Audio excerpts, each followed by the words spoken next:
Itong San Miguel Beer daw ay isa sa mga teams ngayon na nagbabalak i-trade ang guard nila na si Wamit Yongson dito sa Blackwater Bossing. At baka daw ang hilinging kapalit ng San Miguel Beer ay either si Christian David, si Cedric Bearfield o yung first round draft pick nitong Blackwater. So kung aanilisihin natin yan, kung pag-aaralang mabuti, to sa tatlong nabanggit, pinakamalaki tiyansa na makuha ng San Miguel ang 6'8 na si Christian David. Dahil ito si Christian David ay mag-e-expire na ang kontrata. Ang gagawin lamang ng San Miguel dito, dapat offeran nila ng mas mataas itong si Christian David. Kahit restricted free agent na yan, pwede nang lumipat sa kanila. So iyan yung first option na pwedeng gawin ng SMB. Kapag yan ay nagawa nila, pwede nang pumirma ng kontrata sa kanila itong si Christian David. Ang medyo mabigat ito si Bearfield dahil yan ay may existing contract pa. Kaya hindi yan basta-basta maite-trade ng Blackwater ng syempre hindi matindi kapalit. Kahit si Wamit Yongson siguro hindi papayag itong si Coach Jeffrey Carriazo. At yung first round draft pick ng Blackwater baka hindi rin nila i-trade yan. Kaya doon sa tatlong nabanggit malamang si Christian David ang makuha ng San Miguel. Pero alam natin SMB naghahanap yan ng mas mahusay na point guard kaya nga gusto nilang i-trade si Wamit Yongson.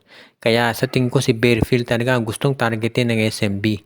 Pero sa tingin ko medyo mahihirapan yan unless samahan pa nila ng iba pang player si Yongson.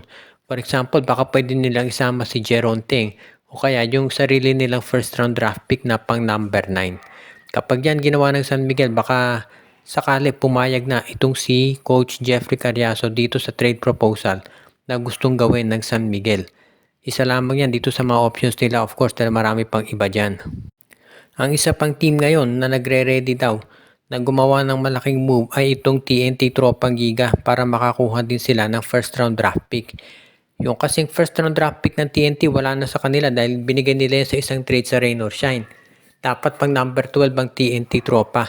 So ngayon, ang mangyayari daw, susubukan ng TNT na kunin yung draft pick ng Northport na pang number 4. At mag-o-offer din daw sila ng mga players. Baka si Kim Maury na si Barclay Bonya i-offer nila. Pero kung hindi yan sasapat para sa Northport, baka i-offer nila yan dito sa Blackwater Bossing. Kaya nga yan ang isang trade na kaya nga sa tingin ko yung trade ng San Miguel dito sa Blackwater Bossing para doon sa draft pick nila mahirap matupad. Malamang kung ibibigay ng Blackwater dito sa TNT. Kaya yan ngayon yung nakikita nating pwedeng mga gawing senaryo ni Coach Chot Reyes. Sa totoo lang, wala namang medyo matinding adjustment na kinakailangan kay Coach Chot dahil kompleto na yung lineup nila. Kaya nga marami naniniwala malaki chance nila na maka-Grand Slam. Ang kinakailangan lamang siguro isa pang center para mapunuan yung pagkukulang nila dyan. Pero other than the center, no, mukhang okay na yung lineup ng TNT. Ganun pa man, gusto pa rin nilang makakuha ng isa pang big man para ito yung makasiguro na magiging mas maganda rotation nila lalo at may ACL itong si Poy Eram. Kung sakasakali nga na matuloy yung ganitong pagbalak ni Coach Chot Reyes, asahan natin na medyo magiging mas maganda yung chance nila na makuha na yung Grand Slam dahil nabigo nga sila last season nang talunin sila ng San Miguel sa Philippine Cup.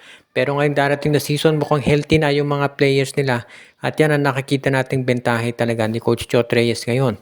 Plus of course nandiyan si Ronde Hollis Jefferson sa Commissioner's Cup at dito sa Governor's Cup. Kaya nga mukhang okay na okay to para dito kay Coach Chot Reyes ang darating na season.